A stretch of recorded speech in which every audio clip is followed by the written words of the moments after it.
Welcome to Alubat, America. I'm Rob Poirier.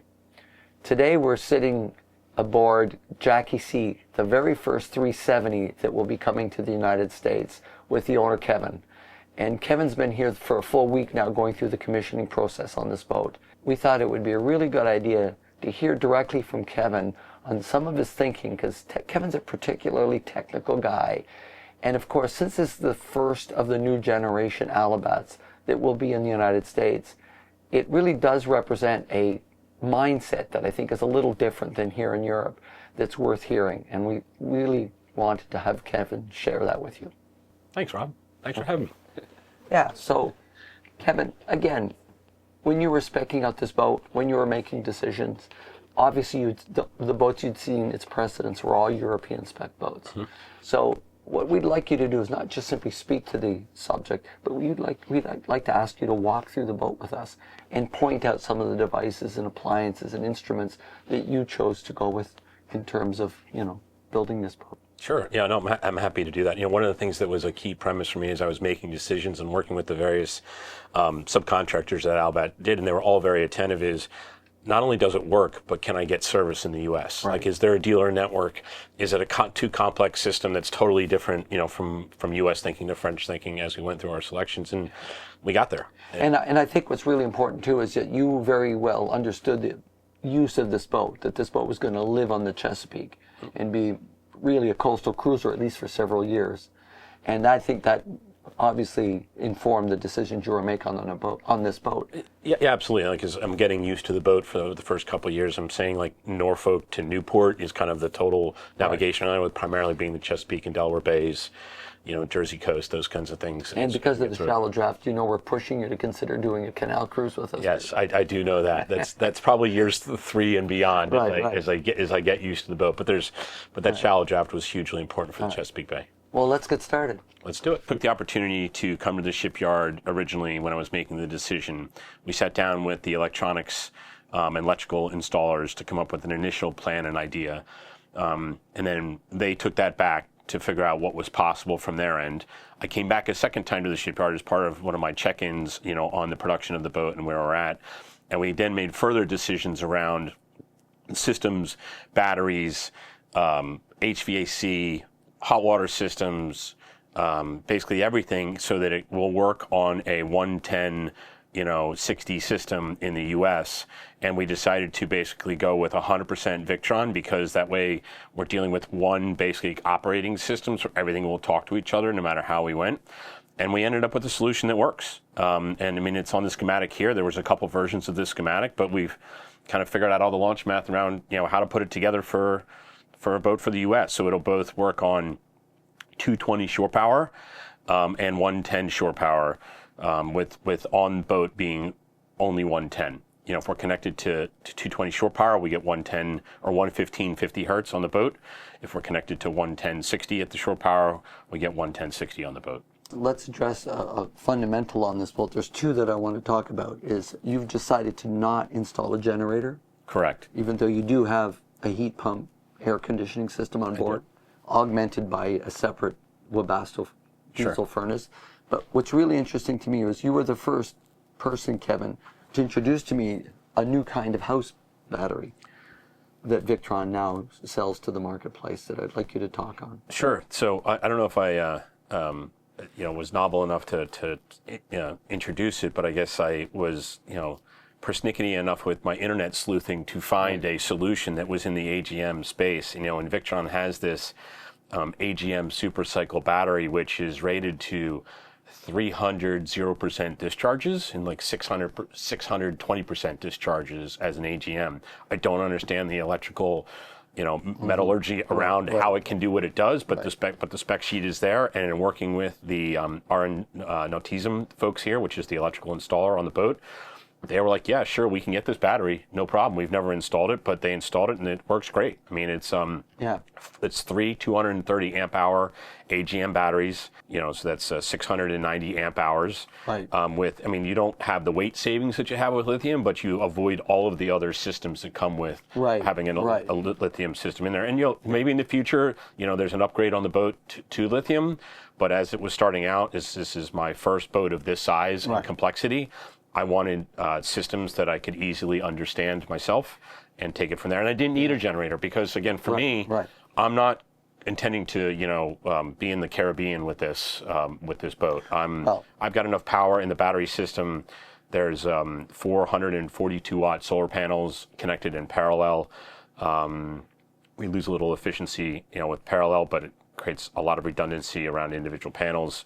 Right. And it just works. And I would never run the HVAC system for me off a battery, off the inverter. In theory, it could. Right. But like that wasn't my plan. My plan is not to be using air conditioning at anchor. I've sold multiple full-time liveaboard boats in the last 25 years. And it's a very common statement from many of those owners to say, at anchor, I never run air conditioning.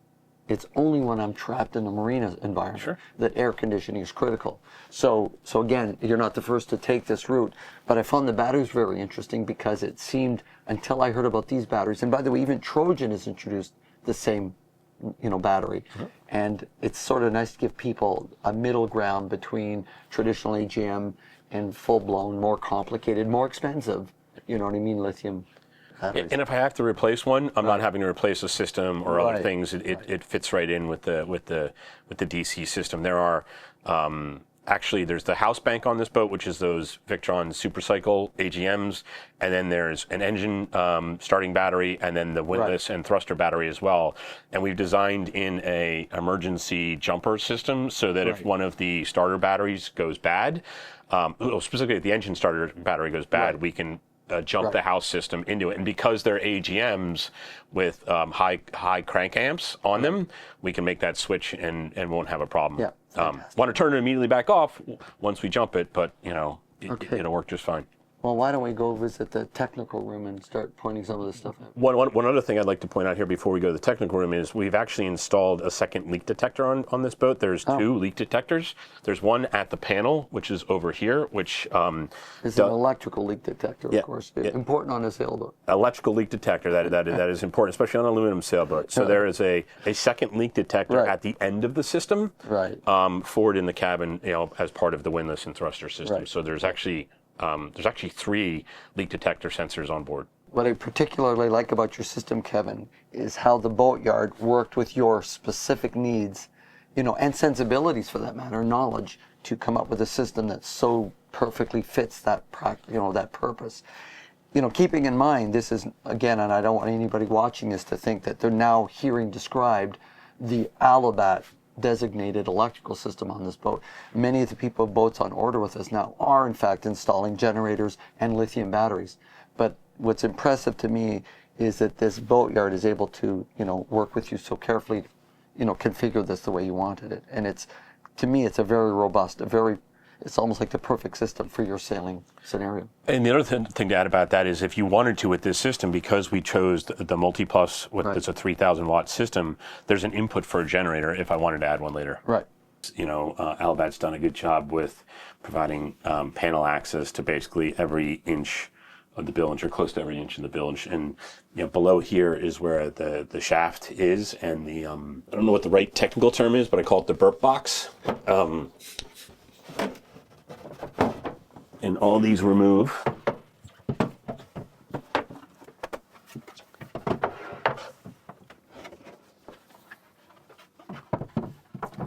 All these remove to allow you access. And this is the bottom of the boat. Your shaft exits boats here. In your collar around your shaft where you need to keep liquid. This system here is designed so that as long as there's water in this tube, you have water around your shaft for cooling. So you really don't have to do a ton of maintenance in there. Or the old style was you had to kind of pump it to get water into it. Once the boat goes back in the water, you undo the screw a little bit. Pressure brings the water up into the system. It's pretty easy to do. I'm told, all you do is just leave it open a little bit, and you'll always have water in the system, but it's easy to visualize and check. And that's above the floorboards too, so it's part of your ongoing inspection. Where that's most important, I'm told, is although we don't do a lot of beaching on the Chesapeake Bay, but if you did decide to dry out the boat on land and put it back in the water, you have to get water back around the shaft for cooling purposes, so the friction. And this allows a much easier system to making that happen. But the same is true if you put the boat on land and then put it back in the water. But that's designed so that you don't need, if you're doing it yourself, it's super easy. A couple observations I had, when I was here, again, I'm not a technical marine person, but there's two air intakes to the engine. These are the blue hoses here. They both route to the corners of the aft transom, which provides redundancy for airflow, but also makes sure there's a lot of airflow going to the engine. This is the exhaust. This is that burp canister that I was talking about. It's like a joker valve, so that water, the exhaust hole for the engine, depending on how you're heeling the boat, could actually be below the water line in some instances. So there's an anti-siphon tube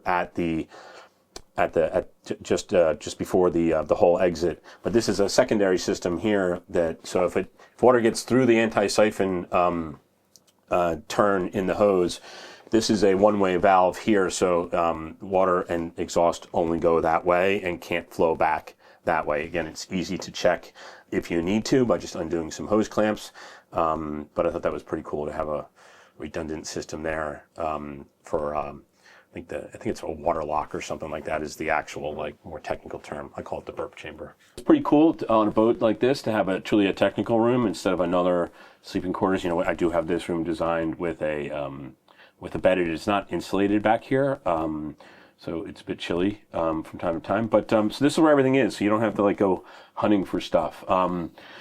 This is the shore power breaker. Again, everything labeled 120 60 hertz is what it's designed for. As shore power breaker. This is the charger for the engine and bow thruster battery. You got your MPPT, solar regulator. This is your 12-volt AC panel. The panel out by the nav station is the DC panel only. Your multi-plus 120, you can see how it's 120 there. 3,000 watts. There's a switch on the bottom, so you can actually change all these different things here if you wanted to, but best I think to leave it on automatic, at least for my skill set.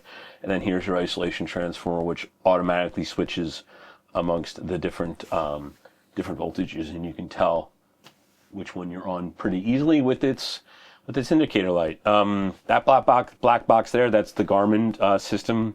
It's kind of their black box for their autopilot system, which is behind me, easily accessible. So the Webasto system here, which is the EVO 55 system.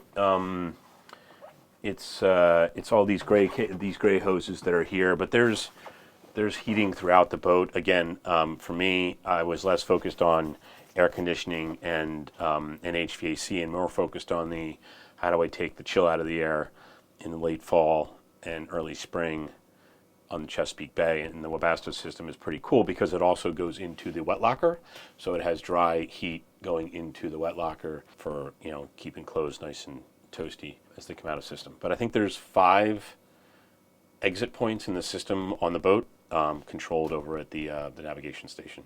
So this is the aft cabin on the port side of the boat. This is a sleeping cabin here, but this is also where all of the electrical batteries and the various connectors for them and the battery switches, that jumper switch I talked about, our propane solenoid switch, the winch breaker.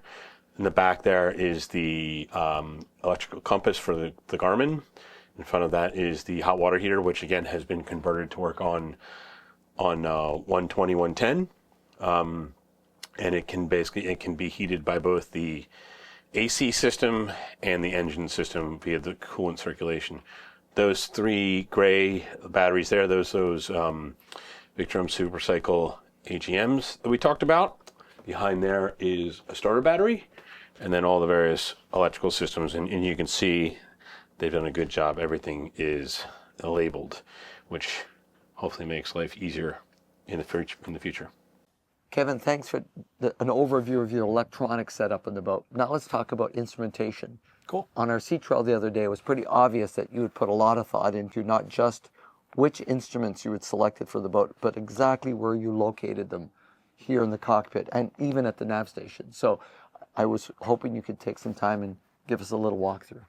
Thanks, Rob. So, one of the things when I was working with the folks at Alubat, and they introduced me to the RM Notism folks, is that RM works with all electronics manufacturers. And in fact, they were somewhat agnostic, whether it's Raymarine, B&G, Garmin, Furuno, and I'm sure there's others that I can't think of. I personally have experience with Garmin before. I have a Garmin watch that's connected to systems. I have an InReach device. I really liked the software that Garmin has, and their approach to things and simplicity of use for me, and just how everything's connected on the boat is one thing. I do believe that once you're into one operating system, one manufacturer, you should stick with that. It's a personal preference of mine. That way, you're kind of ensured that everything works well together.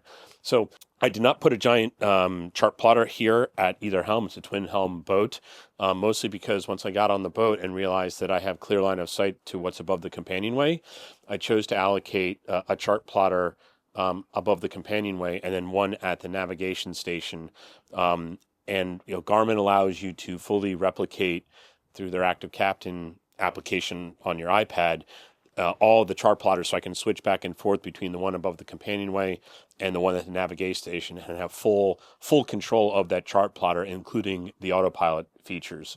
I can pair that with the Navionics boating app, and I have a full chart package without having to take up a lot of space in the cockpit with a large chart plotter. Again, my preference once I was on board and had strong visibility to the front. The primary helm, which is also where the engine throttle is, we have the bow thruster, winch controls. This is the Garmin GHC 50, which is their autopilot multifunction display. There's a lot of information on here that can be displayed in addition to being a fully functioning autopilot.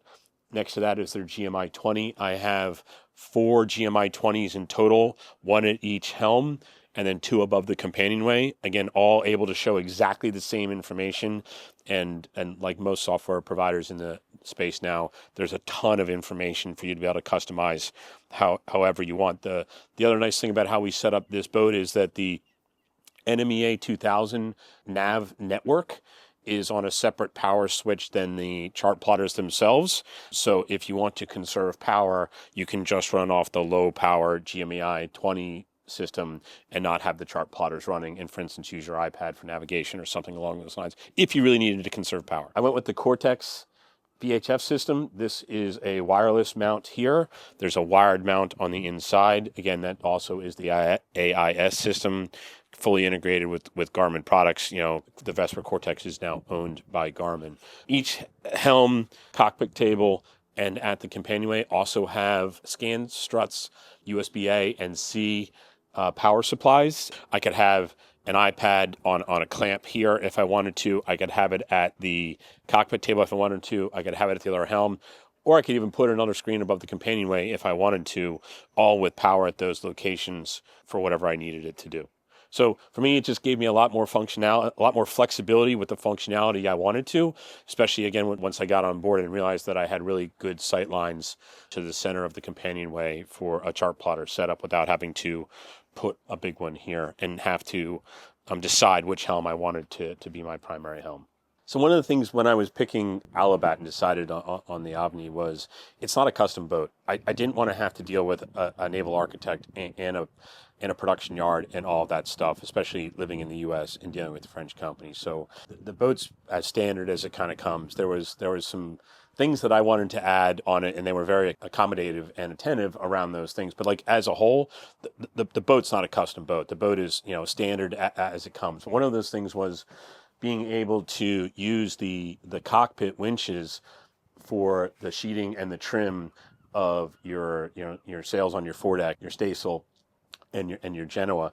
And so basically it's set up with 2 options that if I want to, I can run the sheets to the cockpit winches, or if I want to, I can run them through these turning blocks here to the winches on top of the coach roof. It gives you functionality depending on the weather conditions and kind of the sailing or racing that you're doing, to have multiple trim points for both the Genoa and the staysail. So that's just an example for me that it was like, hey, can you guys do this? And they're like, sure, we'll just add a couple fair leads and some brakes, and it works just fine. We used it the other day when we were out and about. Now, down at the nav station, when it comes to the electronics that kind of went with on this boat, you've got your Victron display here, which has all of the various electrical systems on it. Of course, DC panel with your tankage, But here's where I put the second Garmin chart plotter.